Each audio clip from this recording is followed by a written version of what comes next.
mahakasika ny antsoina hoe mifoaza. Izany no ilazany hoe mifoaza ianao zay matory, mitsangana amin'ny maty dia hampazavanao Kristy. Farany izay vakitsika dia amin'ny Korintiana 1:5-10 dia 2:4-3.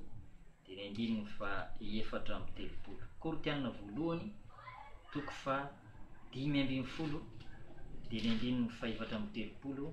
Zao mivaky ny teny amin'ny anaran'i Jesosy. Mifoaza ho amin'ny fahamarinana ary aza manota fa ny sasany tsy manana ny fahalalana an'Andriamanitra ny ampamenatra anareo no ilazako izany. Mifoaza ho amin'ny fahamarinana aza manota. Mahakasika ny antsoina hoe mifoaza, baiko avy amin'Andriamanitra, etaeta avy amin'Andriamanitra, tia hita ny olony rehetra manerana zao tontolo zao Andriamanitra mba hifo ara-panahy. Hifo ara-panahy. Hojerevantsika eo raha vela amin'ny fotoana ny lalana izorana mba hahafahantsika mifo ara-panahy. Fa hojerevantsika aloha voalohany indrindra hoe nahoana moa ny olona anankiray no hitenenan'Andriamanitra hoe mifoaza. Ho aniza no hitenenan'Andriamanitra an'izany? Baiboly dia miteny hoe mifoaza ry oloko. Zay no ambaran'i Jehova. Mifoaza ry oloko. Ny olon'Andriamanitra zany no tian'Andriamanitra aseteny ho tsindriana mafy amin'ity androandroany ity. Omenanao zao vidéo zao satria misy ny olona zay matory ara-panahy. Matory zany Andriamanitra miteny hoe mifoaza. Ny olona matory no tenenina hoe mifoaza. Miresaka amin'ny ireo zanak'Andriamanitra rehetra Andriamanitra, ireo zay efa nateraka indray, ireo zay efa nahazo ny famonjena. Rehefa azonao zany le famonjena dia aza matoritory fa mifoaza. Ny tenin'Andriamanitra dia milaza fa ora tokony hifoazana izao. Ora tokony hifoazana. Aiza ny tenin'Andriamanitra milaza zany? Ao amin'ny Romanina 7:12 2:1. Ary tokony ianao izany indrindra isika satria fantatsika ny andro. Fantatsika ny andro. Zao andro misy atsika izao. Fantatsika ny andro, zavatra miseho, ny firimorimon'ny teknôlôjia, ny fitombon'ny heloka sy ny faratsiana eto amin'ity zao tontolo zao iainantsika ity. Ny olona ara-panahy zany ny resako eto. Dia mahafantatra tsara ny vaninandro sy ny vanim-potoana misy amin'izao fotoana izao, fa tena miaratsy zao fiainana zao. Ary eto ny apôstôly dia mampiritsika hoe fantatsika ny andro. Fa ankehitriny zao dia ora tokony hifoazanareo amin'ny torimaso. Fa ankehitriny ny famonjenantsika dia akaiky kokoa ny tamin'ny andro vao nienoantsika. Ora tokony hifoazana. Izao no ora farany hozy ny tenin'Andriamanitra tany amin'ny andron-dry Paoly apôstôly. Ora farany izao. Paoly apôstôly moa dia velona tany amin'ny taona 65 taorianan'i Jesosy Kristy. Satria nanomboka teo amin'ny taona 0 considérena zany hoe teo amin'ny taona 0 nanomboan'ny taona amin'ny calendrier grégorien mandrapa tonga amin'izao andro iainantsika izao 24 dia efa zay foana ny afatra nataon'Andriamanitra tamin'ny olony. Ora farany zao. Ary raha mandinikitsika dia tsy ora farany intsony zao fa tena efa segondra farany. Petira dia nilaza manao hoe atongotra ozy izy ny farany zavatra rehetra. Atongotra ny fiafaran'ny ialako sy ialanao eto ambonin'ny tany eto. Zavatra kely amin'Andriamanitra izy 70 taona sy 80 taona zany. kely tena hoe raha rifesina amin'ny graduation le izy atao amin'ny axe de chronologie dia zavatra amina millimetre zany, kely de kely zany izy, 7-valopolo taona zany de efa tongotra ny farany. Tsika zany ny olona moa rehefa mankalaza anniversaire de faly fa hoe nitombo ny androm-pahavelomana, ny tena marina sy nitombo fa ny ena me manakaiky an'le 20 taona sy 70 taona sy 20 taona ianao, zany hoe me mandroso makany amin'ny fahalovana, miantitra fa eny zany akory tsy midika raha iaino an'ity toriteny teny de andray vilana indray de tsy ankalaza anniversaire zany, fa ankalazao ny anniversaire anao mihovoninahitra Andriamanitra nanomenao an'izay tombonandro izay a, kanefa raha ny tena lozika ho de miaina fotoana avelomana satria mandroso makany amin'ny fanterana. Zao zany le ora farany tokony foazana. Rehefa matory mantsy ny olona anankiray, matory ara-panahy de andenga ho jerevantsika atao anatin'ny baiboly ihany izay nolazain'i Jesosy mahakasika ny olona izay matory.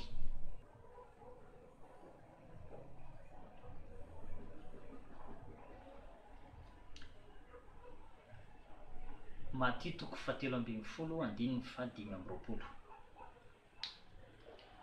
Fa raha natory ny olona dia avy ny fahavalony ka namafy voantsiparifary teny amin'ny varim-bazaha dia lasa nandeha. Rehefa naniry ny varim-bazaha ka niteraka dia niposaka koa ny tsiparifary. Dia avy ny mpanompon-dralehilahy ka nanao tamin'ny hoe tompoko, tsy voatsara vanona fafinao tany amin'ny tanimbolinao, koa avy taiza kosa ny tsiparifary. Dia hoy izy tamin'ny fahavalony nanao izany. Ary ny mpanompony nanao tamin'ny hoe mba tianao va andehananay hanongotra sy hanangona azy? Fa hoy izy, tsia, fandrao raha manongotra ny tsiparifary ianareo dia hongotanareo miaraka aminy koa ny varim-bazaha. Aoka ihany izy ara-maniry izy roa ambara-piavin'ny fararano, ary amin'ny fararano dia holazaiko amin'ny mpijinja hoe angony aloha ny tsiparifary, ataovy amboarany mba hodorana, fa ny varim-bazaha dia tomy ho an'ny tsopotro. Tanao amin'izay, fa raha natory ny olona izy dia avy ny fahavalony ka namafy voantsiparifary, namafy voantsiparifary teny amin'ny varim-bazaha. Rehefa matory ara-panahy ianao dia mipotra daholo ny toetra, lasa kizitina, lasa tezitezi-poana, lasa misy fahotana tafatsofoka eo amin'ny fiainanao, lasa misy zavatra tsy nisy teo aloha lasa misy satria natory ianao dia avy ny fahavalo. Ny fahavalo hoe dia oharina amin'ny devoly izay mampiditra fotom-pisainana, mampiditra fangatsiahana, mampiditra zavatra hafahafa eo amin'ny fiainanao. Zay no mahatonga ten'Andriamanitra mampiritsika antsika hoe ato amin'ny fitoman'iny Jeremia dia misy vavaka izay nataon'ny mpaminany Jeremia rehefa nanalavitra an'Andriamanitra, rehefa natory ny zanak'Israely tratra ny toromasom-panahy dia nivavaka izy mba hiverena ny zanak'Israely indray ao amin'izay toe-panahy zay, toe-panahy tena hoe ao amin'ny fanatrehan'ny tompo tanteraka. Ao amin'ny fitoman'iny Jeremia 3 evakitsika 5 dia 9:20. Jehova o, ampivereno aminao izahay mba hiverenanay, avozo toy ny fahiny ny andronay. Mba efa nandahanay tokoa ianao, sy tezitra taminay indrindra. Avozo toy ny fahiny ny andronay. Ao amin'ny Salamo 7:70 dia ny 10:10 sy ny 10:12 dia milaza ny ten'Andriamanitra hoe aroy aho, izao no mararirary aho, ho tsaroko ny taonan'ny tanana ankavanan'ny avo indrindra, ho tsaroko ny asan'i Jehova, hahatsiaro tokoa ny asanao fony taloha. Ho tsaroko izy ny asan'i Jehova, hahatsiaro tokoa ny asanao fony taloha aho. le toerana nisy anao teo aloha zany zay lazay ny ten'Andriamanitra ito hoe tsarovy zay. Ahoana nge ny fomba nafahanao nandray ny fanahy masina? Ahoana nge ny fomba nafahanao mibebaka? Ahoana kay ny fomba nafahanao tena hoe ao anatin'ny fanatrehan'ny tompo tanteraka? Miverena amin'ireny ianao. Jakoba nisy fotoana tany Sekema, tena ory, tena ratsy ny fiainany, tena hoe tao anatin'ny zavatra, tena hoe miaina zavatra be dia be tsy araka ny sitrapon'Andriamanitra izy tany, satria ny zanany namon'olona, ny zanany vavy jangajangan'ny zanaky ny mpanjaka, zanaky ny tompotany, ny tao amin'ny vadiny nisy Andriamanitra hafa. Dia Andriamanitra mitsy ny teny taminy verena ny Betely ianao any amin'ilay fanatrehan'ny tompo, tany amin'ilay nisehon'ny anjely taminao. Tao ianao nahita tohatra mipaka amin'ny lanitra, tao ianao tena nifandray tamin'Andriamanitra mihitsy, nyresahan'Andriamanitra, ary tena hoe nitsodrano sy nirary soa azy mihitsy Andriamanitra. Miverena amin'izay lalana izay, miverena amin'izay fitahiana Andriamanitra izay, aza manalavitra ny zavatra ara-panahy. Jakoba dia nanalavitra ny zavatra ara-panahy, tsy nahavavaka, afa-baraka, tena hoe ory e. Tahaka izay tokoa ny arakaraka ny tsy ivavahanao tsy tiavanao vavaka, fa arakaraka ny ivavahanao ny tiavanao vavaka. Ka ianao zany rehefa mifanerasera amin'ny zavatra ara-panahy dia mahery ianao. Za ry havana rehefa mandeha manao voyage na hoe mandeha lavidavitra dia miay mitoro-teny foana, satria tsy tiako mihitsy zany hanalavitra n'io ara-panahy io, fa tiako foana miay mitoro-teny satria mampahery reny. Ary indraindray moa dia enregistreko mihitsy ny baiboly dia henoko.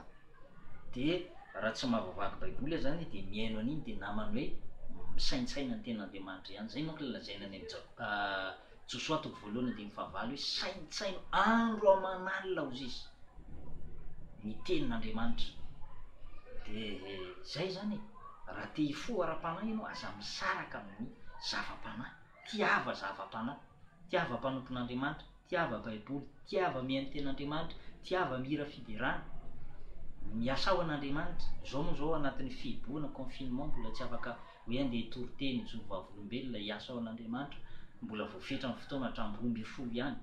Fa rehefa malalaka, satria tsy ho mandrakizay akory hoe tsy hoe amatoana maro akory ny coronavirus, fa rehefa malalaka ianao dia ndana mitoro-teny, miasa ao an'Andriamanitra.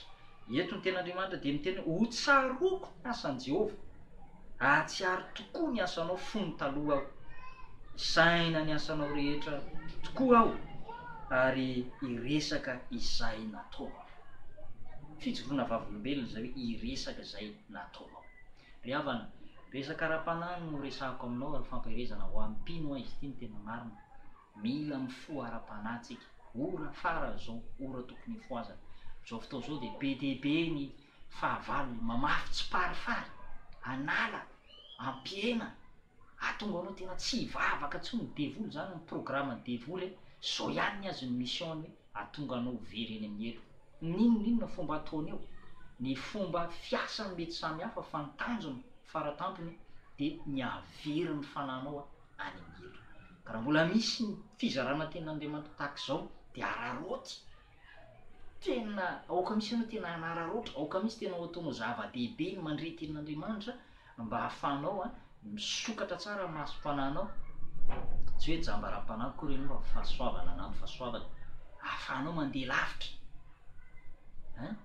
Atao amin'ny baiboly aho dia misy rehefa natory Eli mpaminany, satria mbola misy mission tian'Andriamanitra ataony, dia nifoazin'Andriamanitra, nifoaza ozy izy ka homana, miarena ka homana, fa lavitra loatra ny alehanao. Dia rehefa tsika zay mpanjaka voalohany toko 7:20 andiny fahafito, andiny fahadimy. Ary raha nandro natory teo ambanin'ny anjavidy anankiray izy, indro nisy anjely nanohina azy ka nanao tamy hoe miarena ka homana. Dia nijery izy ka indro teo anilan'ny lohany nisy mofo voaendy tamin'ny arina sy rano ray tavoara, ary nihinana sy nisotro izy dia nandry indray. Ary amin'ny fandroany indray le anjelin'i Jehovah dia nanohina azy ka nanao hoe mifoaza ka homana, fa lavitra loatra ny aleanao. De ny fo izy ka nihinana sy nisotro ary nandeha tamin'ny tanjaka azony tamin'izany anina izany 7 andro sy 7 alina ho any riba tendrombohitr'Andriamanitra. Mifo azy ozy izy ka homana fa lavitra loatra ny aleanao. Marina tokoa zany le havana. Iny moa ty tantarany Elipa aminazy efa passé efa lasa fa ny hoavintsika mibanjina satria tsika ndray zany zao ny taranaka izay miaina eto ambony tany amin'izao fotoana zao de ten'Andriamanitra tsy mety lany mizazoro fa mbola miteny amiko sy miteny aminao mifoaza ka homana mihinana ny tenin'Andriamanitra, sakafo mpanahy ny tenin'Andriamanitra, lavitra loatra ny aleanao, fa mbola lavitra loatra ny aleanao. Fotoana zay ahafatesantsika tokoa de tsy fantatsika mihitsy. Ny fotoana iviany Jesosy eny amin'ny lanitra tsy fantatsika mihitsy fa zao ny azontsika atao na hoela na hoaingana de ny misakafo ny tenin'Andriamanitra. Rehefa voky ny tenin'Andriamanitra ianao de tsy kivy mihitsy, tsy ketraka mihitsy fa mahery foana ary tsy miverin-dalana zany. Ny olona miverin-dalana de ny olona tsy tia miaino ny tenin'Andriamanitra, fa rehefa tia miaino ny tenin'Andriamanitra ianao de io mibalizy na arifanina tena miaro anao mihitsy tsy anjera. Atao mantsy ny olona anankiray lavo tamin'ny fahasoavana de tsisy arifanina miaro azy de mijery izy. Fa zasy ianao andehitsika ifo tsara, tsy atorotoro mihitsy. Raha azonao atao manao alim-bavaka de manao valim-bavaka, raha azonao atao ny mamaky toko maromaro anatin'ny baiboly de vakio, ataovy maromaro mihitsy ny toko zay vakianao amin'ny baiboly. Mianoto oroteny, ampitomboy ny ora ivavahana. Ny olona am'izao confinement zao mampitombo ny ora ijerevana film, fa ianao ara-panahy ampitomboy ny ora ahafahanao mivavaka, ampitomboy ny ora ahafahanao misaintsaina ny fahamarinana atao amin'ny baiboly. Zany e ny olona mifo e, zany ny olona mifo ara-panahy havana. Ka aoka ianao tsy isan'ireo zay tevin-darana ny jentilisa ka ho variana miaraka amin'ny jentilisa, fa fantaro fa hoy Petera milaza manao hoe gaga hoy izy zao tontolo zao satria tsy miara-miazakazaka aminy ianareo. Tsika zany tsy miara-miazakazaka amin'izao tontolo zao. Marina fa samy olombelona eto ambony tany mila masoandro, misotro rano, mihinam-bary, mitafy, fa misy zany zavatra tsy arahantsika miazakazaka amin'izao tontolo zao. Fantaro zay fahamarinan'izay. De manarakarak'izay ry havana, raha tianao ifo tsara ny ara-panahy ianao, aoka hirehitra ny jironao. Ny fanahin'ny olona ozy ny tenin'Andriamanitra de jiron'i Jehova. Any amin'ny Salamo 8:1 andininy Salamo 8:1 de ny andininy 5:1 zao mivaky ny teny eo amin'ny anaran'i Jesosy andininy 5:1. Fanilo ny tongotry sy fanazavana ny lalako ny teninao. Ray aloha zay, fa misy tenin'Andriamanitra tena manazava be an'izay mihitsy. Tsy tadidiko moa ny verset misy azy fa misy teny an'izay ihany hoe ny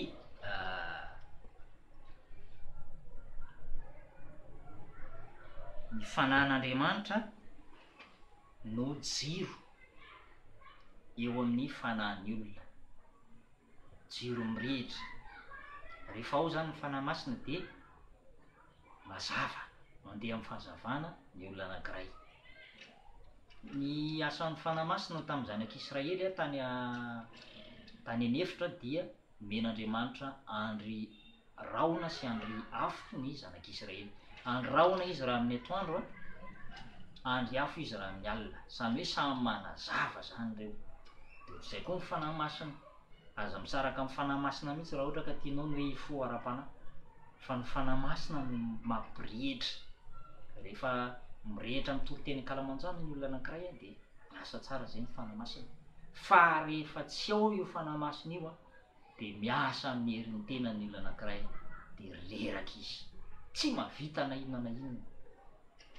Ka atao foana ny fanahy masina mba tsy hiala ao anatinao. Davida rehefa very le fifalian'ny famonjena ka nangataka tamin'Andriamanitra mba hoe ifo ara-panahy izy, de nangataka tamin'Andriamanitra izy hoe hoe Andriamanitro aza manaisitra ny fanahinao hiala amiko. Ao amin'ny Salamo 80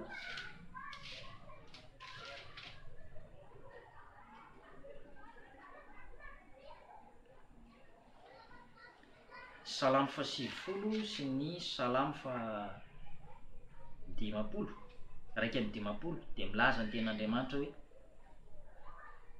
amrony fomadio Andriamanitro ary avozo fanahy marina ny ato anatiko. Aza manary ahy hiala eo anatrenao ary aza manaisitra ny fanahinao masina amiko, ampidio amiko ny fifaliany famonjenao ary toahany fanamazoa. Hitanao zay, Davida zany nisy fotoana nanota dia lavo, natory, dia tafatsofoka ny fanahy fijangajangana, dia nijangajanga izy, nanota.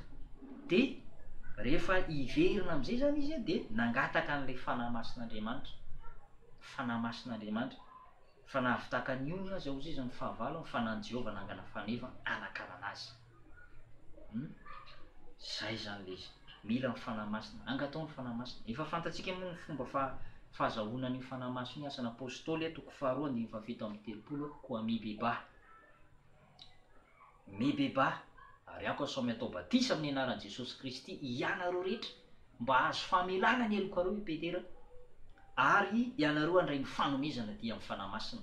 Ary amin'ny asan'ny apôstôly toko 7 indray izy 7:20 dia milaza manao hoe koa mibeba ka miovao izy. Voalohany aloha zany mibeba ary miova amonona ny fahotanareo mba ho avy izay amin'ny famelombelomana avy amin'ny fanatrehan'ny tompo. Mazava zany ny fomba ahafahana mahazo ny fanahy masina dia mibebaka dia miova, mangataka ny ran'i Jesosy mba ho vonoiny ran'i Jesosy iny ny fahotana lasa rehetra, ho gominy ran'i Jesosy, dia mangataka mba ho eo aminao am'izay zany ny fanatrehan'Andriamanitra, angatao mihitsy. Amin'ny andininy ava dia milaza izy manao hoe ny fanahy masina ozy izy dia omen'Andriamanitra ho any zay mankatoa azy. Hafa indray izay, asan'ny apôstôly toko 5:2-3 ary vavolombelony zany zavatra izany izay sy ny fanahy masina koa izay nomen'Andriamanitra ny mankatoa azy. Mankatoa avy ry havana ny ten'Andriamanitra raha tianao handray ny fanahy masina. Raha tianao ny tena hoe fo ara-panahy, tokana ihany lalana tokavana amin'izay dia fankatoavana. Rehefa mankatoa ianao mandeha ho azy ny fanomponao an'Andriamanitra. Izay ihany ange fankatoavana ny ten'Andriamanitra ihany, fankatoavana ny fahamarinana rehetra, tsy misy afa-tsy izay. Mety be dehibe ny toriteny henonao eto sy eroa amin'ny radio, amin'ny télé, amin'ny YouTube, any amin'ny hôpitaly, eny rehetra eny, tanjona amin'ireny dia ianao mankatoa ten'Andriamanitra, mba hahatongavanao ny fankatoavana ny ten'Andriamanitra, mba hahatonganao hanao ny sitrapon'Andriamanitra handovanao ny fiainana mandrakizay. Izay ary ny afatra nomenantsika androany, tsy atao lava izy ity fa manjary monamonaina ianao, izay ny afatra e foaza. Aza matorotoro mihitsy amin'izao valinandro misy antsika izao mba ho tanteraka ny fihazakazanao, mba ho voatahiry le finoana anatinao ary mba hahafahanao miady ny ady tsara. Ary rehefa tanteraka ao ireo zavatra anankitelo ireo dia omeny tompo satro-boninahitra ianao amin'ny fotoanandro anankiray. Izay ary fa dia manao velomanao amin'ny anaran'i Jesosy mirary ianao fampitondram-bavaka hatrany tsika mba samy hiambina tsara, hifoha tsara amin'ny ara-panahy, tsisy atoritory ara-panahy, tsisy hiverin-dalana, tsisy andeha hiverina ny fahadalana indray fa tena hoe hiorina tsara ao amin'ny fanompoana ny tompo. Veloma tompoko, dahin'Andriamanitra.